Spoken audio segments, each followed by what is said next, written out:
நான் படித்தது பிகாம் லயலா காலேஜ்ல. நான் படிக்கும் பொழுது என்னுடைய காலேஜுக்கு அதிகமாக சென்றதை விட அதிகமாக வந்தது இந்த நந்தனம் கலைக்கல்லூரிக்கு தான். படிக்கிறதுக்காக அல்ல, விளையாடுறதுக்காக வருவேன். இங்க இருக்கக்கூடிய விளையாட்டு அரங்கத்துல தான் நானும் என்னுடைய நண்பர்களும் நம்முடைய முதலமைச்சர் அவர்கள், கழக தலைவர் முதலமைச்சர் அவர்கள் கூட அடிக்கடி இங்க வந்து காலைகள்ல உடற்பயிற்சியில ஈடுபடுவார். எங்களோடு சேர்ந்து இங்க கிரிக்கெட் விளையாடலாம் விளையாடுவோம். அப்படிப்பட்ட அதே கல்லூரிக்கு இன்றைக்கு என்னை வரவழைத்து இப்படி ஒரு சிறப்பான வாய்ப்பை அளித்த அண்ணன் மாஸ்டர் அவர்களுக்கு மீண்டும் என்னுடைய நன்றியை நான் தெரிவித்துக் கொள்கின்றேன். 1969ஆம் ஆண்டுல முதலமைச்சராக இருந்த முத்தமிழர் கலைஞர் அவர்கள் நந்தனம் ஆடவர் அரசு கலைக்கல்லூரியை திறந்து வைத்தார்கள். இன்றைக்கு அதே கலைஞர் பெயரிலான அந்த கலையரங்கத்தை திறக்கின்ற வாய்ப்பை நான் பெற்றிருக்கின்றேன். சென்னை எப்படி தமிழ்நாட்டுடைய அடையாளமோ அதுபோல சென்னையுடைய ஒரு மிக மிக முக்கியமான அடையாளமாக இந்த நந்தனம் அரசு கலைக்கல்லூரி புகழ் பெற்றிருக்கின்றது. அப்படிப்பட்ட அந்த நந்தனம் அரசு கலைக்கல்லூரியுடைய மாணவர்களுக்கு அடையாளம்னா அவங்களுடைய தமிழ் பற்றும் இனப்பற்றும் அதிகம் அப்படின்னு முத்தமிழ் கலைஞர் அவர்களே பலமுறை பாராட்டி இருக்கின்றார். இந்த கல்லூரியில படித்த பலர் இன்றைக்கு அரசு அதிகாரிகளாக, காவல்துறை அதிகாரிகளாக, சட்டமன்ற உறுப்பினர்களாக, மக்கள் பிரதிநிதிகளாக சிறப்பாக திகழ்ந்து வருகின்றார்கள். சொல்லவா இந்த கல்லூரியில் படித்த அண்ணன் தாயகம் கவி அவர்கள் இங்கே மேடையில் உட்கார்ந்திருக்கிறார், சட்டமன்ற உறுப்பினர். அண்ணன் மாசு அவர்கள் பேசிக் கொண்டிருக்கும் பொழுது என்னிடத்தில் அமர்ந்து பேச ஆரம்பித்தார்.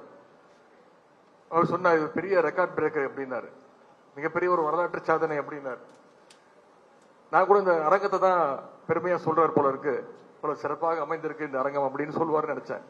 அப்ப அவர் சொன்னார், மாணவர்கள் ஒரு ஞாயிற்றுக்கிழமையில இந்த அரங்கம் முழுக்க நிரம்பி இருக்காங்க, இது மிகப்பெரிய ஒரு வரலாற்று சாதனை அப்படின்னாரு.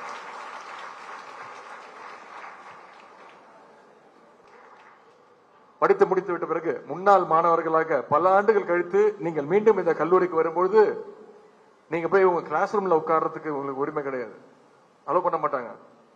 ஆனா இந்த மாதிரி நிகழ்ச்சிகள், கலை நிகழ்ச்சிகள், அலுமினை மீட்னு வரும்போது இந்த ஆடிட்டோரியத்துக்குள்ள வந்து நீங்க உட்காரலாம். ஆகவே மாசு அவர்கள் உங்களுக்கு கிளாஸ் ரூம் கட்டி கொடுத்தா கூட சீக்கிரம் மறந்திருப்பீங்க. ஆனா இந்த கலையரங்கத்தை கட்டி கொடுத்த காரணத்தால் எந்த காலத்திலும் அண்ணன் மாசு அவர்களை நீங்கள் மறக்க முடியாது. ஏன்னா வகுப்பறைகள் வந்து எப்பவுமே மாணவர்களுக்கு, படிக்கக்கூடிய மாணவர்களுக்கு மட்டுமே சொந்தம். ஆனால் இந்த கலையரங்கம் தான் முன்னாள் மாணவர்கள், இன்றைய மாணவர்கள், நாளைய மாணவர்கள் என அத்தனை பேருக்கும் சொந்தமானது இந்த கலையரங்கம் மட்டும்தான். 1986 இந்தி எதிர்ப்பு போராட்டத்தின் பொழுது இதே நந்தனம் ஆர்ட்ஸ் மாணவர்கள் தான் வீதிக்கு வந்து போராடின முதல் மாணவர்கள் என்ற பெருமை இந்த கல்லூரிக்கு உண்டு. அந்த சமயம் கல்லூரியினுடைய ஸ்டூடெண்ட் யூனியன் எலெக்ஷன்ஸ் தலைவராக அண்ணன் தாயகம் கவி அவர்கள் தான் போட்டியிடுறாங்க. அப்பொழுது மாணவர்கள் அவர்கிட்ட ஒரு கோரிக்கை வைக்கிறாங்க, நாங்க உங்களுக்கு வாக்களிக்கிறோம், உங்களை ஸ்டூடெண்ட் யூனியன் எலெக்ஷன்ல ஜெயிக்க வைக்கிறோம், ஆனா வெற்றி பெற்றீங்கன்னா, வெற்றி பெற்ற பிறகு முத்தமிழர் கலைஞர் அவர்களை இந்த கல்லூரிக்கு அழைத்து வந்து நீங்க பேச வைக்க வேண்டும் என்று அவர்கிட்ட ஒரு வாக்கு கேட்கிறாங்க. அந்த மாணவருடைய கோரிக்கை கட்டளைக்கு கேட்டு அண்ணன் தாயகம் கவி அவர்களை மாணவர்கள் வெற்றி பெற செய்யறாங்க. ஆனால் அன்றைக்கு பாத்தீங்கன்னா நம்முடைய திராவிட முன்னேற்ற கழகம் ஆட்சியில் இல்ல, எதிர்கட்சியில் இருக்கு. எதிர்கட்சி என்பதாலும் அப்போது இந்தி திணிப்புக்கு எதிராக சட்டங்கள் எரிப்பு போராட்டத்தை அறிவித்ததாலும் கலைஞர் அவர்களை கல்லூரிக்குள்ள அனுமதிக்க கல்லூரியுடைய நிர்வாகம் அனுமதிக்கல. கல்லூரி முதல்வர் அப்பொழுது தயங்கினார். கல்லூரி மாணவர்கள் உள்ளிருப்பு போராட்டம் பண்ணாங்க. முத்தமிழ் கலைஞர் அவர்களை நீங்க அழைச்சிட்டு வந்து பேச வைக்கணும்னு மாணவர்கள் உள்ளிருப்பு போராட்டம் பண்ணாங்க. போராட்டம் பண்றதுக்கு நந்தனம் அரசு கல்லூரி மாணவர்களுக்கு நம்ம சொல்லித்தர தேவையில்லை. இன்னும் சொல்ல போனா கல்லூரி முதல்வருடைய அறையே அன்னைக்கு போட்டாங்க. இதெல்லாம் நான் பெருமையா சொல்லல, எந்த அளவுக்கு கல்லூரி மாணவர்கள் கலைஞரை எப்படியாவது இந்த கல்லூரிகளை கூட்டிட்டு வரணும்னு போராட்டம் பண்ணாங்கிறதுக்கு ஒரு எடுத்துக்காட்டாக சொன்னேன். மாணவர்களுடைய அந்த போராட்டத்தை பார்த்து அன்றைய அரசு இறங்கி வந்து கலைஞர் அவர்களை கல்லூரிக்குள்ள வந்து பேசுறதுக்கு அனுமதிச்சாங்க. அன்றைக்கு இந்த அரங்கம் கிடையாது, இந்த ஆடிட்டோரியம் கிடையாது. இங்க இருக்கக்கூடிய ஒரு மைதானத்துல தான் மேடை அமைச்சு பேசினாங்க. கலைஞர் பேச ஆரம்பிக்கும் போது மழை தூர ஆரம்பிச்சிருச்சு.